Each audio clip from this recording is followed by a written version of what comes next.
Well, thank you very much because the possibility you did me in order to participate with you in this event. And I hope you will hear right now what is the content of this work. We are studying the effects of extreme temperatures on the daily mortality in Cuba. Global warming is producing a lot of impact in Cuba because the increase of heat and energy in the climate system is changing the dynamic and characteristic of global and regional atmospheric circulation patterns.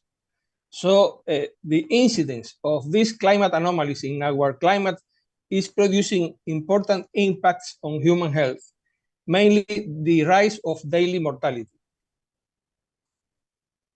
The current scenario is signaled because the end of a strong El Niño event, the forecast of a very active hurricane season in the Atlantic, and increase of thunderstorm, dangerous weather phenomena, and all these dangerous weather phenomena produce impacts on human health and death into the population.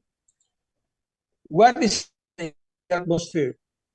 If we are suffering a global warming, it means that the energy of heat and energy in the tropics rise, and the global circulation of the atmosphere should work faster and faster in order to get the energy balance of the air system, but it couldn't. And the dynamic of cyclones, anticyclone, jet streams is increasing in order to move warm air from the tropics to the poles and to move cold air from the tropics from the poles to the tropics. And this increase in the dynamic of the general circulation of the atmosphere is producing a lot of new weather extremes and changes in the climate patterns all over the world. We are studying the changes in the fluxes since the end of the 19th century. And as you can see in this picture, since 1931, the zonal fluxes, that is, fluxes from the east or from the west, started to diminish until present days. And meridional fluxes from the north and from the south have been rising since this period. That is, during the last 100 years, practically, atmospheric circulation is shifting to a very dramatic effort in order to move energy from the tropics to the poles and vice versa. And this is an example about what is happening in the Americas. Here you can see the monthly sequence of the dynamic of the oxygen content in the air. From the Amazonas to the north, move this warm air up to the border between the United States and this process goes every year. This is a very strong seasonal variation that explains what is happening here in the United States, with a very strong increase in winter storms, tornadoes, floods, and so on. On Cuba, a lot of new dangerous processes are producing strong impacts. We are suffering since the last 15 years the increased impact of summer heat wave, also strong cold fronts from the North America, followed by continental air masses with cold temperatures. And also we are having impacts of the dust from the Sahara, tropical cyclones, and local phenomena as an increase of thunderstorms, tornadoes, and abrupt weather changes. All these phenomena impact the health of the Cuban population, mainly of the most vulnerable groups of people, like the ancient people, pregnant women, etc. So we study the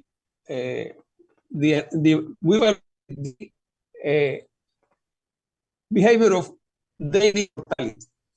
Here you can see the annual behavior of the general mortality that is rising continuously since the year 1985.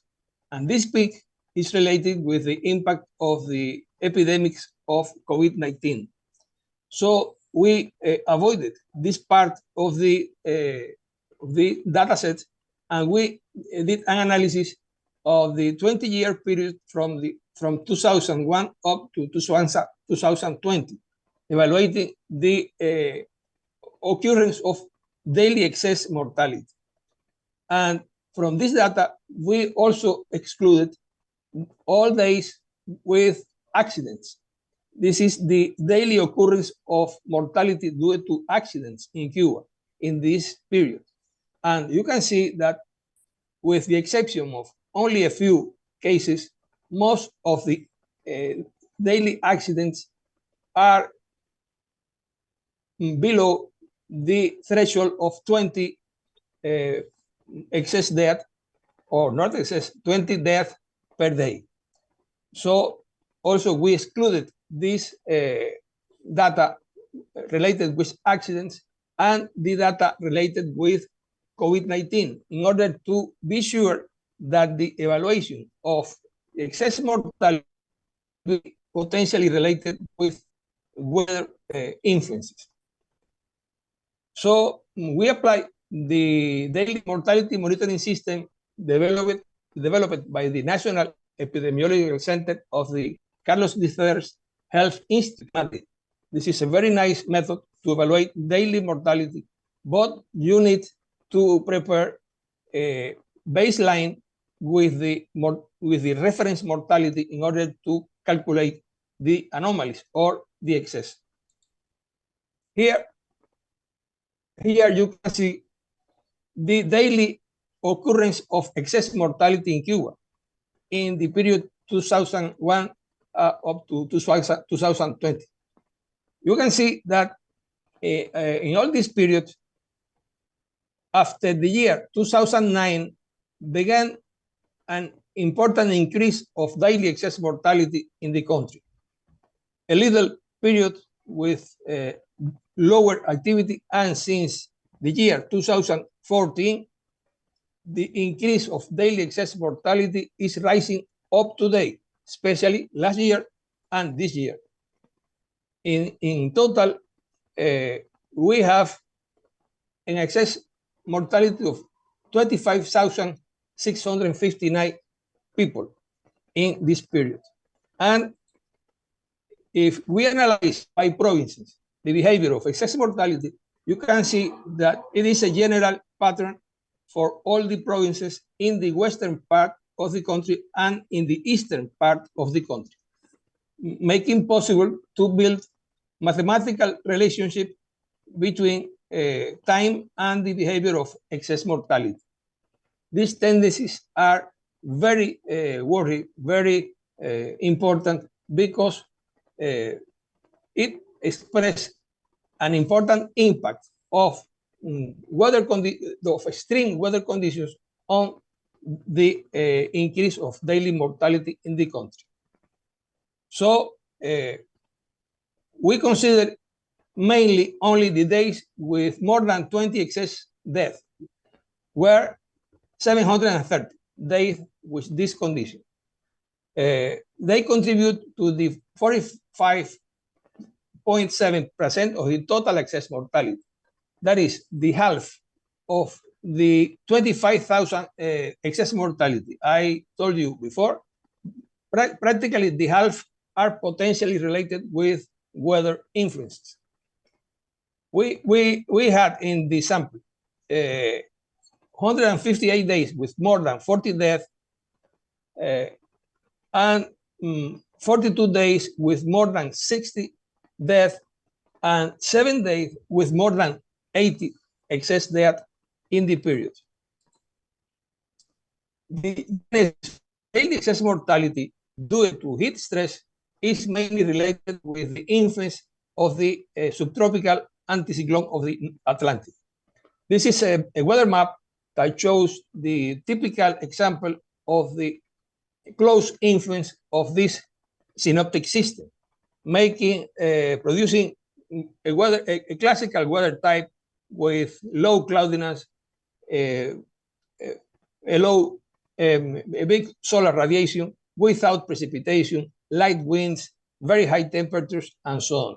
And this influence is only interrupted by the eventual pass of tropical wave, like this one.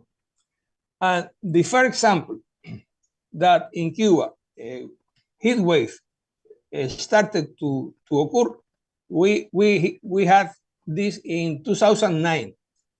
But at this time, and in the years later, up to 2017, the heat wave were observed in isolated episodes relating excess mortality in a group of days, for example, during 7 days, and the temperature accumulated in these same 7 days. And these isolated episodes has become continuous episodes last year. Since in the year 2017, last year and this year, we are suffering a continuous episode of excess death since the month of June in this case, and last year since the end of May, and this year since the middle of May. It was a constant impact of very high temperatures with a strong impact on the population, mainly at this time when we are suffering a very strong energetic crisis, and when we have no electricity, we cannot use air conditioning, ventilators, and the problem is very, very serious. So if we use complex indexes like UXI, for example, in the island of youth, you can see that the daily behavior of UXI in July 2023 was very, very high with respect to the previous behavior of the years since 2001 up to 2020. It's about 3 to 5 degrees higher. The behavior of UXI last year and this year also was the same behavior. But the genesis of cold stress in winter is completely different. You know that the polar vortex is a circulation that occurs in the poles that in the normal stage is produce strong westerly winds surrounding the poles. But when due to the global warming, the quantity of heat increases in the lower troposphere, it makes the polar vortex unstable. And so the occurrence of these curves, of these invasions of very cold polar air to the southern latitudes impact up to Cuba. And it produced very serious meteorological effects on the Cuban population. So you can see here a sequence of the impact of a very strong rupture polar vortex in January 2010.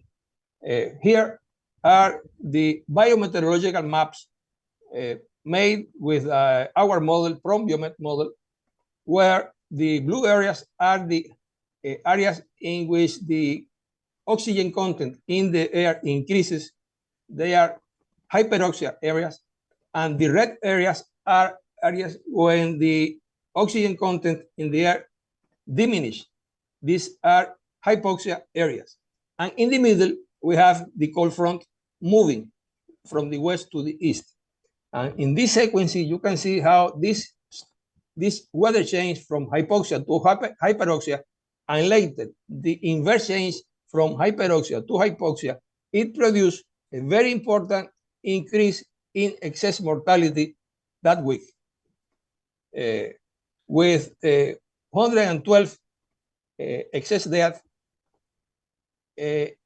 with a maximum of 112 excess deaths on the day 14, and a total amount of 318 excess deaths in this period of impact. Another examples of cold stress and excess deaths on excess death are these ones in different moments and in different times. So the basic seasonal relationship among extreme daily mortality and air temperatures are shown here. In winter, spring, summer, and autumn, you can see qualified differences between the behavior of extreme temperatures and the occurrence of excess mortality. In winter, of course, the impact is more related with cold temperatures, but in the spring, at the beginning of the spring, when occurs the seasonal change from comfort conditions to hot conditions, see how the maximum temperatures play the main role, above 33 Celsius degrees. In summer, of course, maximum temperatures remain, maximum temperatures remains with the same threshold, but the hot nights appears significant when the minimum temperatures are above 24 Celsius degrees. And in autumn are observed the lower relationship between extreme temperatures and excess mortality. But the most important result is this: comparing the behavior in the decade 2001 up to 2010 and the second decade of this century, comparing 2011 to 2020. You can see the important change in the relationship between mortality and excess temperature, and excess death. How cold and heat stress are becoming more relevant. The data could obtain a very interesting mathematical relationship.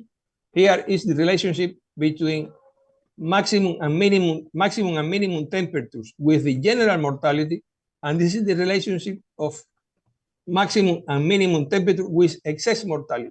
You can see that excess mortality is related with both extremes of the air temperature distribution. So, since the year 2015, the incidence of heat wave effect increases in summer because the incidence of heat stress episodes during 3 or more successive days became more frequent. The impact of extreme meteorological effects on excess mortality in Cuba must be seriously considered because they are equivalent to the daily excess mortality caused by the worst catastrophic accidents or severe epidemics observed.